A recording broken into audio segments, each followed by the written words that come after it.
All right, folks, it's time to give some love on the Ram truck. It has been a while since I've posted anything about the Ram. We just washed it inside and out. Pretty clean here, looking really sexy. Great looking truck. Gotta love the way these Ram trucks look. This is my third one, and I'm very happy I've been sticking with it so far. But anyway, I have owned this truck for just about a year and a half, actually. It's a 2019. I bought it in 2021. It's 2023 now. So the truck is technically 4 years old. I've owned it for just about half its life here. I bought it with about 40 or 45,000 miles. I have just passed over on 60,000 miles. That's a key part of the video here. Just remember that, 60,000 miles. So, I want to make the pros and the cons here, the good and the bad of this truck. Right away, it looks great. Just look at that from the side profile here. We've got a leveling kit on the air suspension, and just great color, great looking truck, great rims as well with those 20-inch fuels on there. Moving forward here, that's a pro. Next pro here is the option list. So this Laramie is optioned out to the gills. It has basically every option that the Limited has except the cooled rear seats, which you cannot get those in the Laramie trim. But it's got the off-road package, which factory lifts the truck an inch higher than normal Rams. It also gives it that underneath protection with the skid plates. It has a locking rear axle, and it has hill descent control with that package. You know what? I actually have the sticker here so we can see what other packages this came with. There we go. Granted, this was 2019, so with inflation, this truck is going to top out at about $70,000 minus the improvements that I made. So you can see here, base price is about $45,000. We have the Sport Appearance Package, the Off-Road Group with the E-Locker axle, a bunch of other stuff here. I got rid of those off-road decals. They look like shit. The Level 2 Harman Kardon equipment group with the Harman Kardon speakers, blah, blah, blah. The E-Torque, panoramic sunroof, active noise control system. Very cool. So that is just, and the trailer brake, which I needed because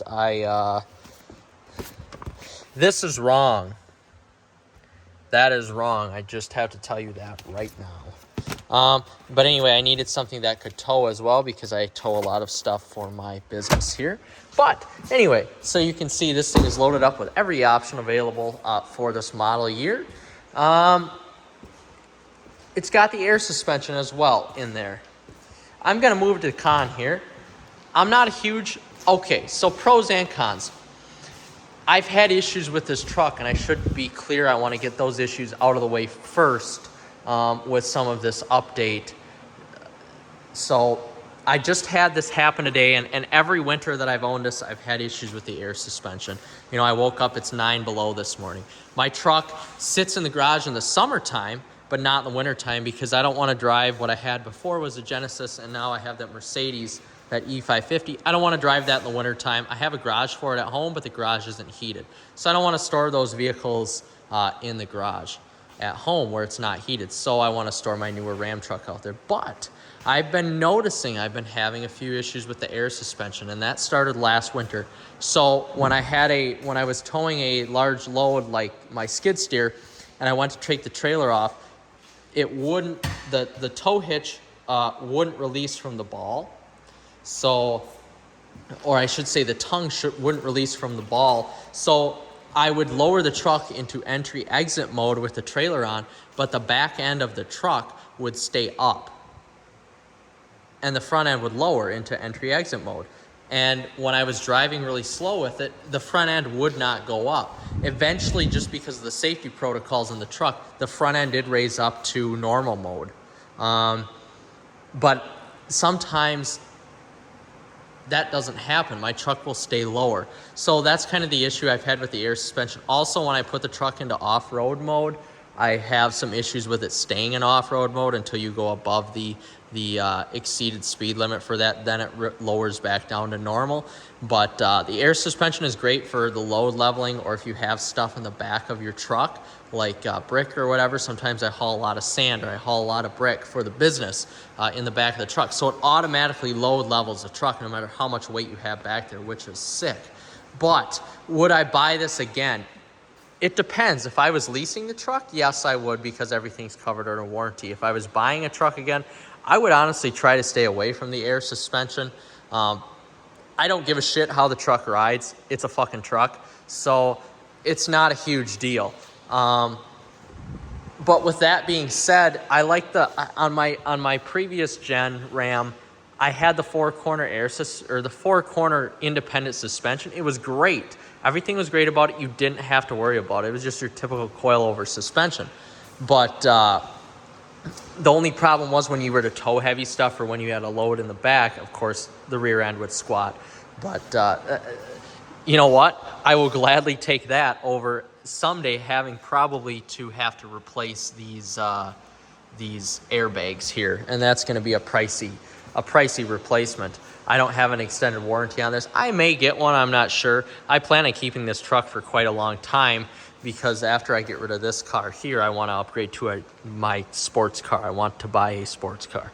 So anyway, I may get the extended warranty. I'm not sure. I'm going to look at the forums and see how much it is to replace these airbags. And if it is something that's expensive, I'll get the warranty. So that's been going on for a little while. The air suspension, if you're leery about the air suspension, don't get it. That's my recommendation. Just don't buy the air suspension. So if you do a lot of towing, yes, I would say get it. Just realize that you're probably going to have money into repairs, or you're going to have to pay attention to these just to make sure there's no leaks or whatever. So just pay attention to that. You know, if you don't need it, don't buy it. Next was this Harman Kardon audio system that I just had issues with. And I've had issues with this in the cold as well when it gets below zero. Now, I'm going to let it sit in the shop. It's about 55 in here. I'm going to raise the temp here in a little bit. But this speaker here seems to be rattling pretty good. I haven't looked up on YouTube or the forums yet on how to get into this, to put some sort of foam or glue in here or anything to kind of lock up this speaker so it doesn't rattle, but that's really annoying. And it's not like your typical rattle. It's like a whole reverb type plastic banging on metal, just total terrible sound of the speaker. Otherwise, this Harman Kardon sound system is okay. It's not as good as, I take that back. The Alpine system in my night edition that I had was awesome. The sounds were better, but this encompasses you more inside the cabin. This takes the outside away from you because of the active noise canceling on it. So in that respect, it's better. Another issue I've been having with it in the severe cold, anything below 10 degrees, has been the front and back parking sensors.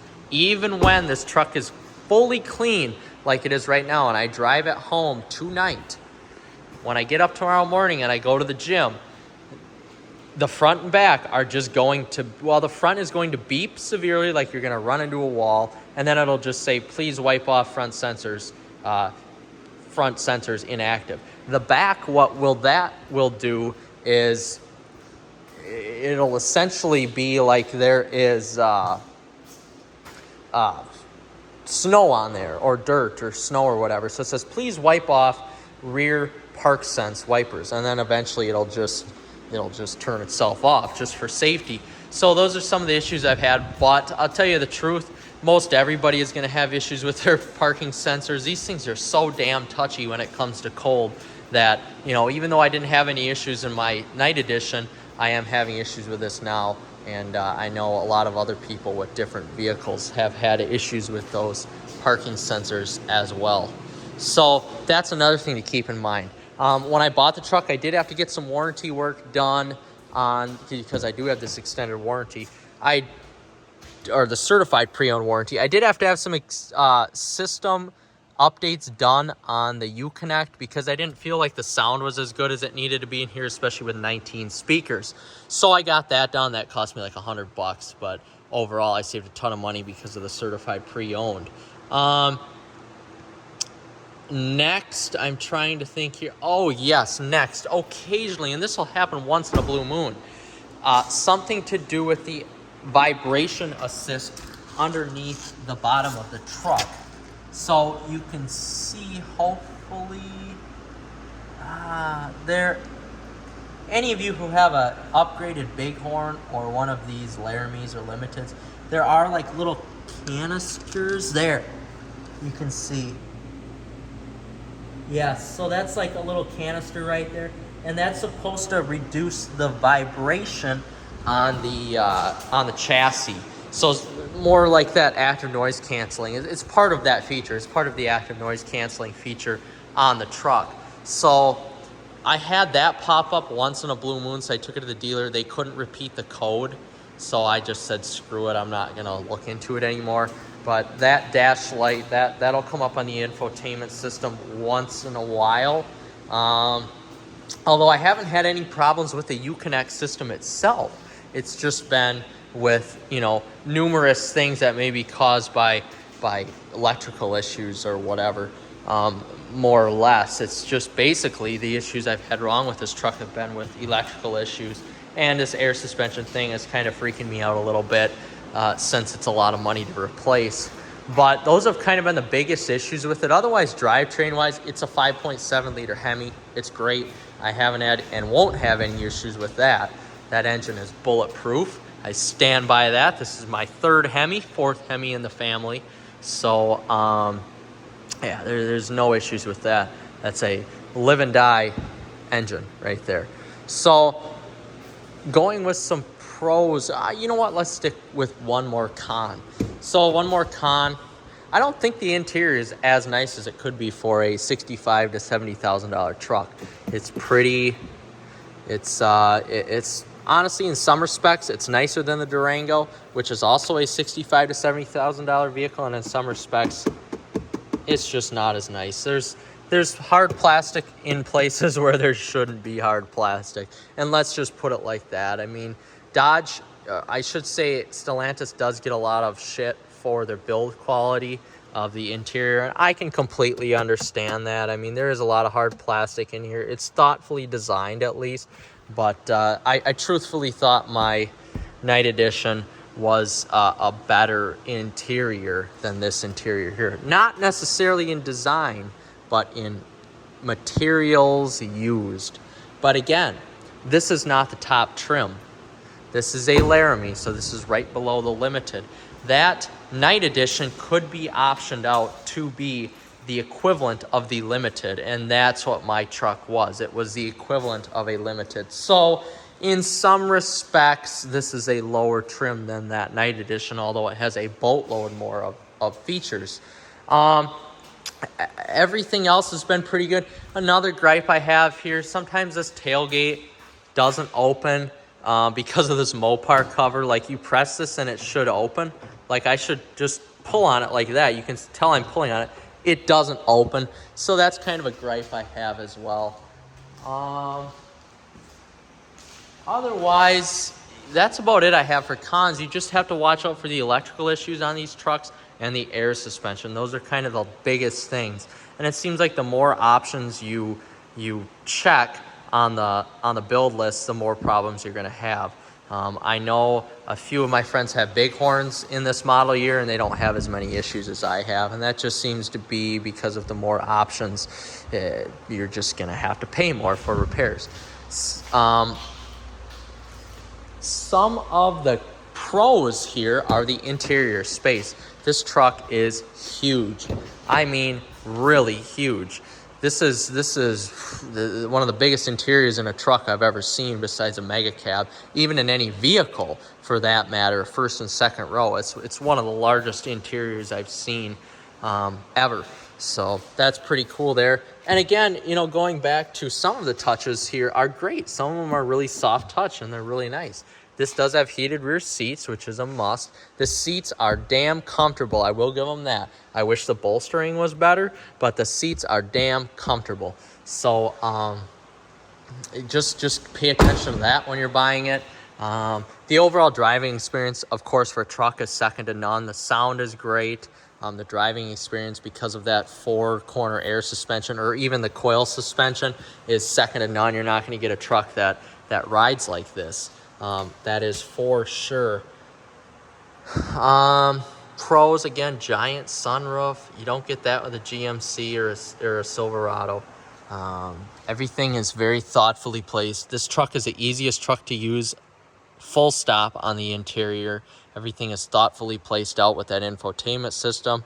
The cruise control is easy to use. Adaptive cruise control. This infotainment cluster right there is easy to use. I'm just torn on the interior because it seems like they cheapened some stuff up, but then they've really improved some other materials within the interior.